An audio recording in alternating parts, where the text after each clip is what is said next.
All right, I'm recording now. All right, so this happens the election year of 1906 in Atlanta, and it's after the election. During the election, the two candidates who are running, both white. At this point, no black people are allowed to vote in Georgia, right? So zero black people vote. So the two candidates are white, and during the election, they keep on attacking each other by portraying the other one as being pro-Negro. And they're saying, I saw my candidate shake hands with a Negro last week. And he'll come back and he says, no, it wasn't me. I saw my opponent going to the Negro neighborhood. What were you doing there? And he says, well, I wasn't at the Negro neighborhood. You were the one eating at a Negro restaurant. Oh, you're the one who has a Negro friend. Oh, you're the one who sleeps around with Negro women, right? And they're going back and forth where the worst possible insult that they can give to each other is that they are friends of the black people, right? This tension gets so high that right at election time, shockingly enough, 4 white women are raped at the same time, right? Now, after reading Ida B. Wells, what do we think about that? What's the likelihood that these women were actually raped? What do we think? Probably. Yeah, there's no evidence that any white women were raped, period. In fact, there's quite a bit of evidence that the 4 white women who were raped were actually one woman that the newspapers got the names wrong. They reported the same woman wrong with different names, and then later reports just said, oh, there must be 4 of them, and they made this story up. As best we can tell, there is zero evidence of any women being raped at this time period. But we're not in the realm of evidence, we're in the realm of angry racist feelings, so here we are. The riot breaks out in Atlanta as they start to burn down buildings and stuff in Atlanta, and we kill somewhere around 100 or so African Americans as a result of this.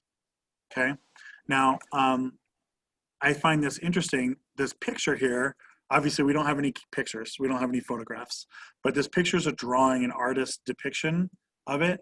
This is a drawing that was published in a French newspaper.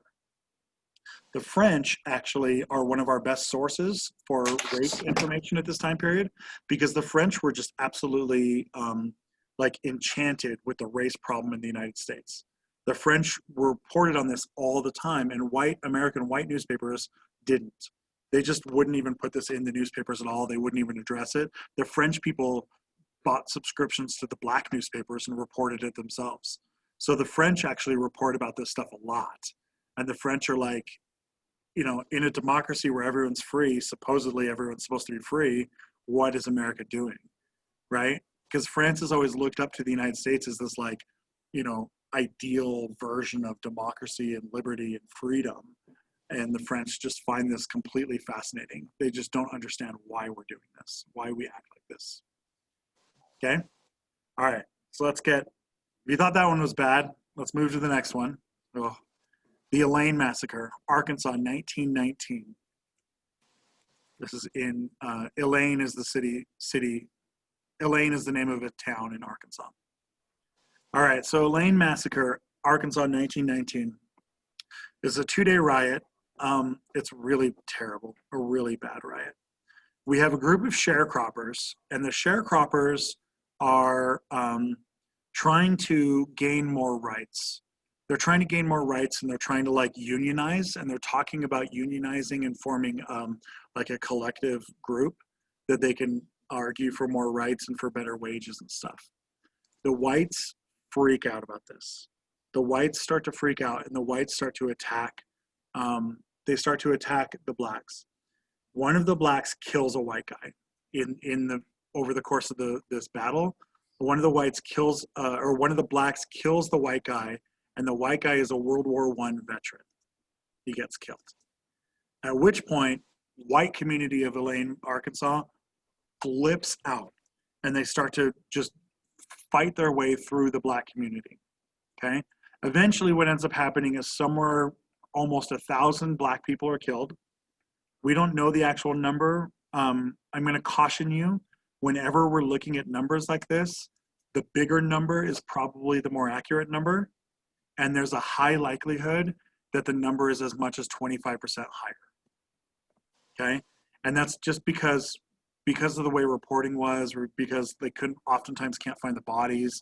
Oftentimes the bodies are kind of just chopped up and abandoned in the forest somewhere, or burned, or something like that, right? It's hard to verify a lot of these numbers, so you can assume that the higher number is probably the most correct. Okay, 5 white people get killed. Somewhere 800 plus black people get killed, and the black people get arrested and charged with starting the riot. Okay, this is another truth that's going to come out here, is that these race riots, the only people being arrested are black people. So 12 men get sentenced to death. They're the men in the picture here. These are some of the men in the picture. These men get sentenced to death in a court in Arkansas. Okay, the NAACP steps in, and the NAACP represents these men in Arkansas and challenges it up the chain of command, right? Challenges it up to the state Supreme Court, and from there, this challenges it all the way up to the Supreme Court of the United States. The NAACP makes an argument. This goes to the United States. It goes out all the way up in the case called Moore versus Dempsey. You need this case, okay? On the test in May, one of the themes that they're going to ask you about is the effect that the judicial system had on civil rights. That's one of the common themes that they do. They always have maybe 9 themes that they always run through. Like, what's the effect of women on civil rights? What's the effect of international business on civil rights? What's the effect of, the judicial system, policing, prison reforms, right? All these things are the common topics. Okay. These 2 men, Moorfield Storley and Scipio Africanus Jones, are the lawyers from the NAACP. Okay? These are the lawyers from the NAACP. Jones is black, and he is not allowed to argue on the Supreme Court. Black people are not allowed to argue on the Supreme Court at this time period, which tells you something in and of itself. So Story is the one who has to carry it forth, though Jones is the one in the beginning who starts the case. In Moore versus Dempsey, the NAACP defending Dempsey, they argue that the Arkansas court was racist, and that the Arkansas court had ignored the Bill of Rights, and had ignored freedom of assembly and freedom of speech, and blamed the black people for the crime. The Supreme Court rules in favor of the defendants. That's important. It's really, really important. The Supreme Court rules in favor of the defendants. It's important for a couple of reasons. Number one, it's the first time that civil rights wins in court. It's the first time they've won in court. Okay, that's reason number one. Reason number two why it's important is it establishes that the federal government can enforce the Bill of Rights in states. Previously, the Bill of Rights had always been kind of viewed as a states' rights issue, right? That your freedom of speech is policed by the state of Utah, not the federal government, right? And this is the federal government saying Arkansas didn't do its job, therefore we have to step in. Okay? That's important because in the future, as we move into Brown versus the Board of Education, as we move into the civil rights movement coming up, this is Moore versus Dempsey is the reason why the federal government's able to step in. That's a little bit complicated. Do you guys understand that? Okay, let me get it back from you. Dhruv, what is one of the reasons why Moore versus Dempsey is important? Mr. Veenstra, can you hear me okay? Yep. Okay, so it was the first time that they won in court. Okay, it's the first time that who wins in court? Is it the first time that the blacks won in court? Yeah, it's the first time that there's a civil rights victory in court. Okay, Kira, why else is it important? Because it's the first time that the federal government steps in on states and sets a precedent for future cases. Okay, steps in specifically about what? Steps in about the Bill of Rights. There we go. About the Bill of Rights. About the Bill of Rights, stuff like freedom of speech, assembly, religion, that kind of stuff, press. And it's also going to extend to the 14th and 15th Amendment about citizenship and voting as well. Right? It's the first time that the federal government has done that. Cool? Do we have any questions before I move to the next massacre? Going once, going twice? Okay. All right, this one is the largest massacre. You might have heard of this one before.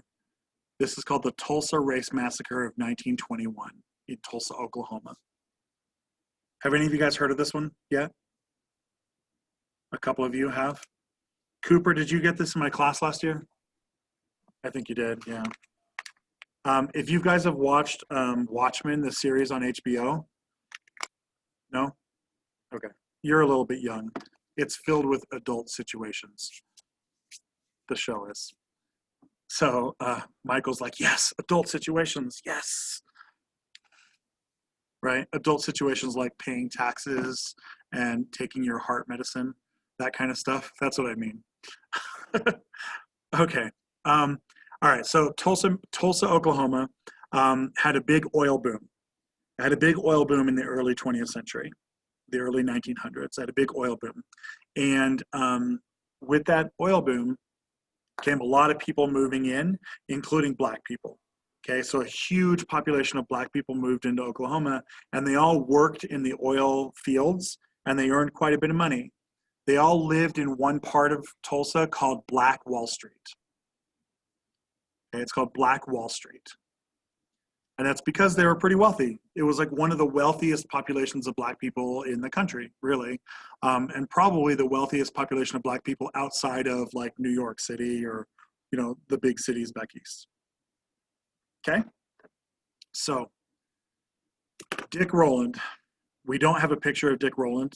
We don't have a picture of them, but you're gonna have to just trust me that he was there.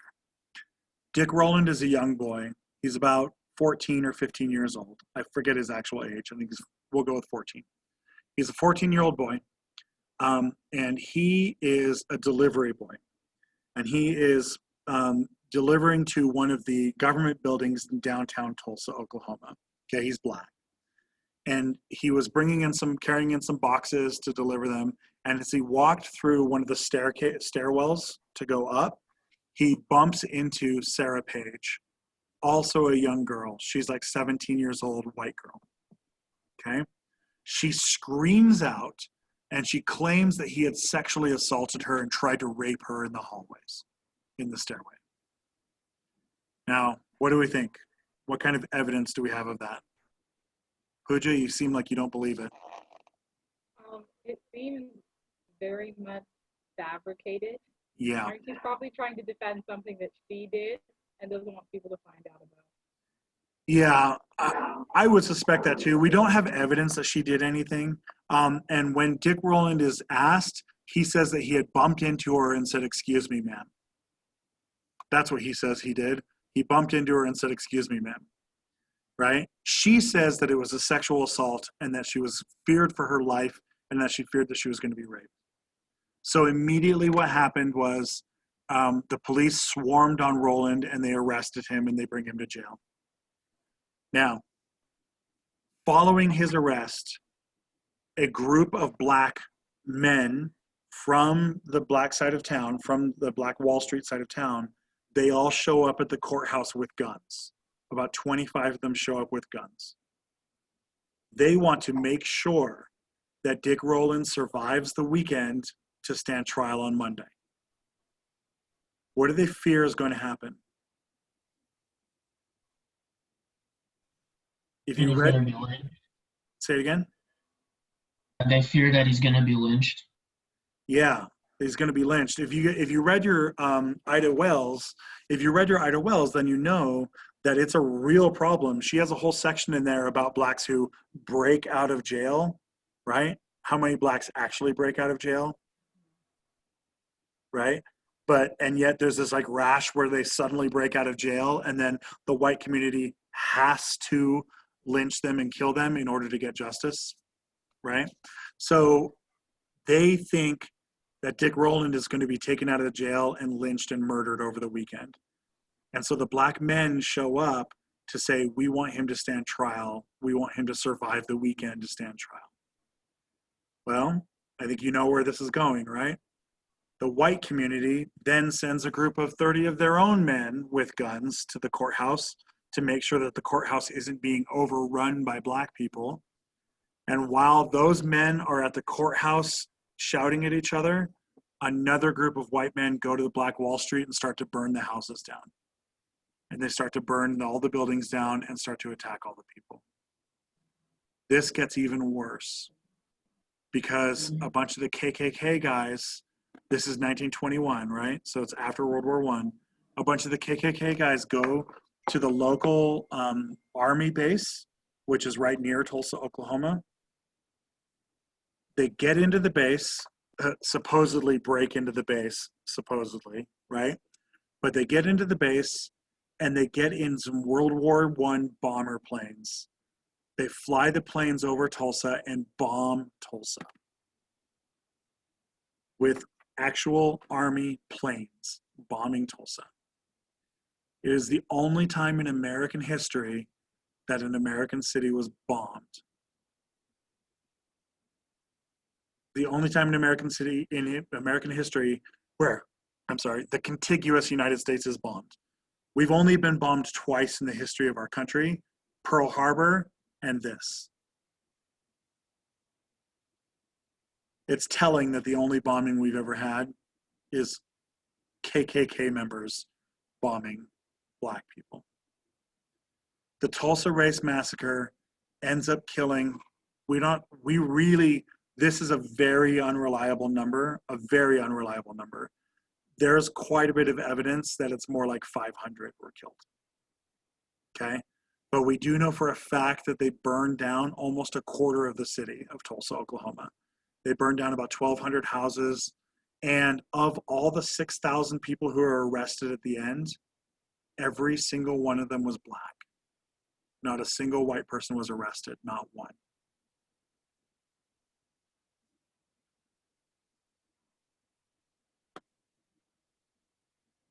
Do you have questions about this one?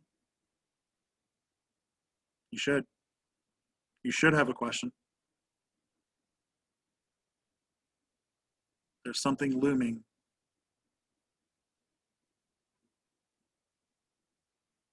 Yeah. What happened to the arrested? Okay, so the 6,000 arrested, a lot of them had to stay in jail for a week or so, and then they were released. Some of them had to pay fines. Some of them went to jail for years and years and years. Yeah, Kira. Uh, What were they arrested for? Like, what did they do? They were arrested for causing the violence, for causing the mob. They were arrested for disturbing the peace. What else? I have a question. Yeah. How exactly did they get access to World War I aircraft to bomb the city? The official Army report says that they broke into the base and stole the planes. But what do you think actually happened? See, how would they know how to fly them, though? That's the thing. Because the KKK guys flew the planes in the war. They're veterans. Oh. They knew how to fly the planes in the war. They also had keys. They knew where the keys were. They knew how to get on the base, and people on the base let them on. The Army let them in and let them take the planes. Yeah. The question I thought you were going to ask is what happened to Dick Rowland? So he survives. Dick Rowland survives and is put on trial. And he's found not guilty. He is found to be not guilty when Sarah Page sees all the violence and recants her story. She says it never happened, and when she says it never happened, he's set free. Dick Rowland leaves the prison and just walks north. According to the way it's written here, he never goes back to his home, his burned out husk of a home. He never goes back, he just leaves. He's just like, I'm done with Oklahoma, I'm out of here. And on foot, he just leaves. Now, a black newspaper tracked him down in the 1960s. They found him and they tracked him down in the 1960s. They agreed not to show a picture of him. They didn't take pictures of him or anything. He changed his name. He moved to some town in Missouri. He moved to some town in Missouri, met a woman, had kids, and lived a completely anonymous life. Died an old man. Yeah. But he was set free and nothing ever happened to her for starting the whole thing. I'm teaching a class right now. I can talk to you after I'm done. All right. Okay. Okay, let's get to your reading. Okay. So I put the link on the homepage. You have a speech by W.E.B. Du Bois and a speech by Booker T. Washington, right? You guys should remember these guys from last year, right? So in your notes, what I'd want you to do is the Niagara movement. Let's put Niagara movement in here. So the Niagara movement is the political movement by Black leaders in order to organize the civil rights struggle. It's in the 1890s, okay? And they met in Niagara, New York, which is why we call it Niagara movement. Okay, the result of the Niagara movement is the founding of the NAACP. Yoss, do you remember what the NAACP stands for? Not completely, no. Is somebody else who can help him out? Ilhan, you remember? National Association for the Advancement of Colored People. There you go. The National Association for the Advancement of Colored People. The NAACP is going to be the primary legal representation for African Americans in the country. Okay, so it's primarily a legal organization.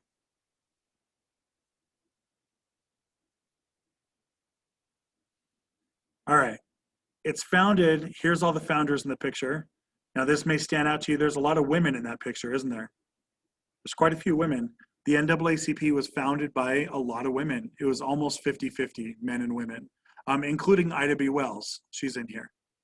But the primary founders are these two men, W.E.B. Du Bois and Booker T. Washington. So in your notes, put Du Bois on the left and Washington on the right, and then put a line between them. And put a line between them. We're gonna do a comparison real quick.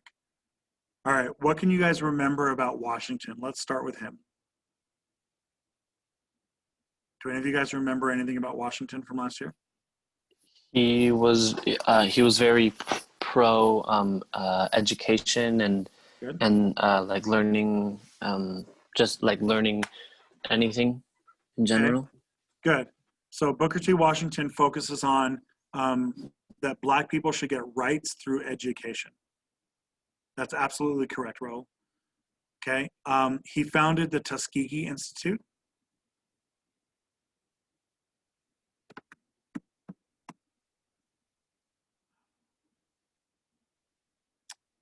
Stupid thing.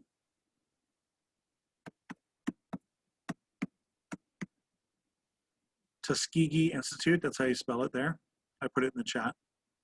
Okay, Tuskegee Institute is the first Black college in the South. It's in Alabama, Tuskegee, Alabama.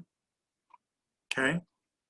Booker T. Washington makes an argument that Black people should, for the most part, prove themselves to be equals, prove themselves to be worthy by elevating themselves through education, elevating themselves through business, by buying property, by earning money, that once white people see Black people being smart, inventing things, buying property, like once white people see that, then white people will understand that Black people are equal. He says largely, Black people should ignore the racism that they see. Black people should just ignore it because you can't solve it, and instead focus on what you can fix, focus on what you can solve. And what you can solve is education. Okay? The word you need under here, under Booker T. Washington, is incremental change. He believes in incremental change. Michael, do you know what incremental change means? Slowly, gradually. Exactly. Slow, measured change. It's where you're making social change one step at a time. Incremental change. Okay? Now, on the other side, and the other thing you need here is Booker T. Washington was born a slave and he was from Alabama. Born a slave in Alabama. At the time of the founding of the NAACP, Booker T. Washington is about 65 years old. He's a pretty old man. All right. Go to the other side. W.E.B. Du Bois. W.E.B. Du Bois from New York is only in his 20s at this time. So he's about 40 years younger than Washington. Okay, do you guys remember what Du Bois likes? What does he argue for? He says that simply like trying to assimilate isn't enough. He says that you need to do more than assimilate. You need to like also get civil rights and political rights to be equal. Yeah, that's correct. You can't just get education, right? He says that you have to seize the rights. You have to take the rights. You have to seize them, okay? Du Bois says you can't fix white people. You can't solve that racism. The only way to solve it is to burn the entire system down and start over again, essentially, right? Du Bois says that you have to just start over again. You can't wait around for the white people to just feel like giving you rights, because they're never going to feel like giving you rights. The white people will never, ever see you as an equal until you force them to see you as an equal. Okay? The phrase we need for him is revolutionary change. Du Bois believes in revolutionary change. Washington believes in incremental change, right? Revolutionary change is where you change everything at one time. You overthrow everything, restart again, okay? It's really important that we recognize these two, the push and pull of civil rights, okay? In every civil rights movement, we're gonna get this revolutionary change versus incremental change. It's gonna come back and forth all the time, right? Do we do change little bit by little bit, step by step, or do we do change by making big, massive changes at one time, right? Later on, we're gonna see this with Malcolm X and Martin Luther King. Malcolm X wants revolutionary change. Martin Luther King is arguing for more incremental change, right? We see this in the election season today, Bernie Sanders versus Joe Biden, right? Joe Biden wants incremental change. Bernie Sanders wants revolutionary change. We're going to see this when we go to South Africa, Nelson Mandela versus Robert Sobukwe, right? We're going to see this in India. We're going to see Mahatma Gandhi on one side, and we're going to see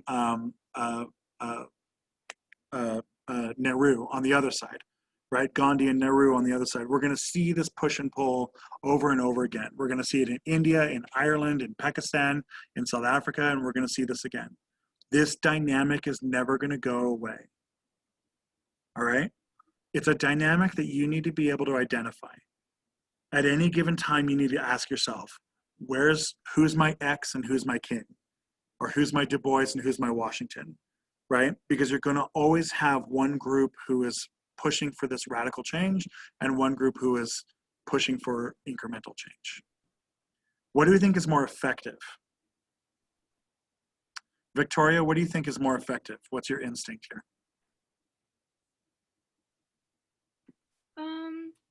I feel like it depends on the situation, but like I think that maybe revolutionary change might be more effective because everything is like not like done, like you have it and so people can like adapt to it more than like the incremental change. Okay, all right. What else do we think? Ilha, what are you thinking? In this situation, I think like the revolutionary change, like if the Black or the African American people tried to bring about a revolutionary change, they'd just be met with like a lot of like hostility, like a lot more than before. Right. Okay. Incremental change would be more. Give me a 1. Hold up. Give me a 1 if you think revolutionary change is better. Give me a 2 if you think incremental change is probably better.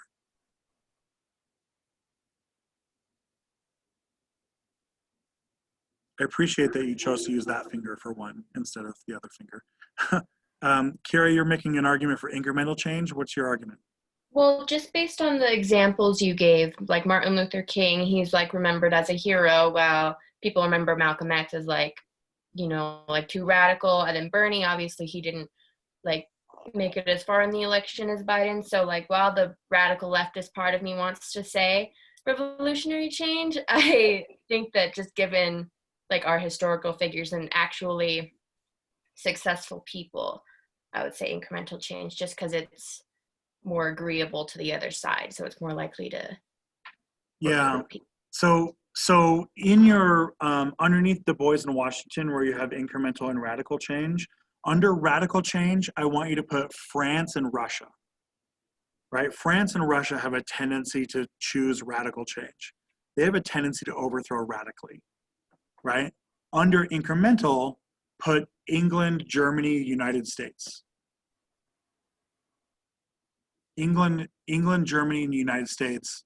Germany, with one notable exception, doesn't really like revolutionary change very much, right? They had a moment where they flirted with it in 1933, and it didn't work out very well for them. But the United States and England very much are incrementalists, right? If you study European history, the French overthrow their government and kill their leader like 6 times, right? The French that's just what they do. They overthrow their government all the time, right? Where the Brits just do like pass one law and pass this other law and pass this other law, and then they wait to see if it worked, and then they pass another one. They wait to see if it worked, and then they pass another one, right? Like the British will make the change over the course of like 7 elections, where the French will hold one election that they're unhappy with, overthrow the government, and then restart their constitution again, and then have another election that they're unhappy with, right? That French-British model there, right? It's going to come back. It's going to come back the more we talk about colonialism and imperialism over the course of the year, when you're going to see how these things work. The United States tends to act like England. The United States does not make a lot of revolutionary change. It's why we didn't vote for Bernie, right? It isn't, a lot of young people tell me that it's like some kind of conspiracy, that like the evil party leaders were like, ha ha ha, I'm going to get Bernie and show all those stupid young kids, ha ha ha, right? It's not. It's not that. It really, I promise you, it's not an evil conspiracy. The real fact of the matter is Americans just don't like revolutionary change. Americans are just really uncomfortable with it. They're really they really are. Americans like having incremental change. We like changing things a little bit over time. Right? The real answer is some combination of both is the most successful, right? What we'll see, and you guys may see this, if Biden wins the election, you'll see how this works out, right? Because Bernie Sanders is this like driving political force, right? Where he has a lot of big, bold ideas, and he wants to like, you know, overthrow the entire healthcare system and overthrow the insurance company and overthrow, you know, he wants to overturn all these big, giant things, right? Where if you were to do everything Sanders tells us to do, he would like recreate something like 40% of the economy in like that, right? That freaks out most Americans. Most Americans are like, what? Right? Most Americans get super freaked out about that, right? What Biden does, and people like Washington, right, is they'll take the plan, the big plan, and then they break the plan up into a bunch of little pieces, and then they will put it forth as like 12 laws. And of the 12 laws, let's say 8 of them get passed, right? But the other ones didn't get passed. That's how you get that change in the United States. Where Sanders or DuBois is more likely to put down one really, really big law that changes everything, and then it freaks everyone out, and then they don't pass it. See what I'm saying? It tends to be that the incrementalist gets more done, but the only reason why the incrementalist can get it done is because of the threat of the radical change, right? And you'll be able to see that dynamic when Biden is dealing with people. Biden will say, whoa, hold on. You want to work with me, right? Because you don't want Sanders to overthrow everything, right? Martin Luther King does the same thing.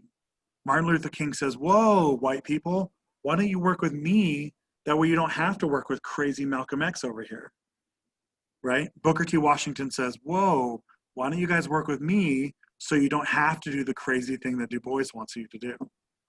That's going to come back over and over and over again. Nelson Mandela will say, work with me so you don't have to listen to Robert Sobukwe, right? Nehru is going to say, hey, I know how to actually run India, right? So we don't have to listen to Gandhi in that case, right? Like we're going to see that over and over and over again. Okay? Now, what I want you to do for next time I see you, I want you to read the 2 speeches. Okay? The 2 speeches. You have one from Du Bois, you have one from Washington. The links are on the homepage. Both of them are like a call to action for the Negro people. Okay? But they're pretty different calls to action if you read them. What I want you to do is read through them and take notes, because next time we meet, I want to have a conversation about it. I want to be able to grab it and say, all right, let's look on this paragraph here. What do they mean here? I want to be able to have that conversation with you guys next class period. Are we understanding each other? Yep. We're all good? Okay. All right. Do you guys have questions about this before we move on, before we're done? Okay. I am going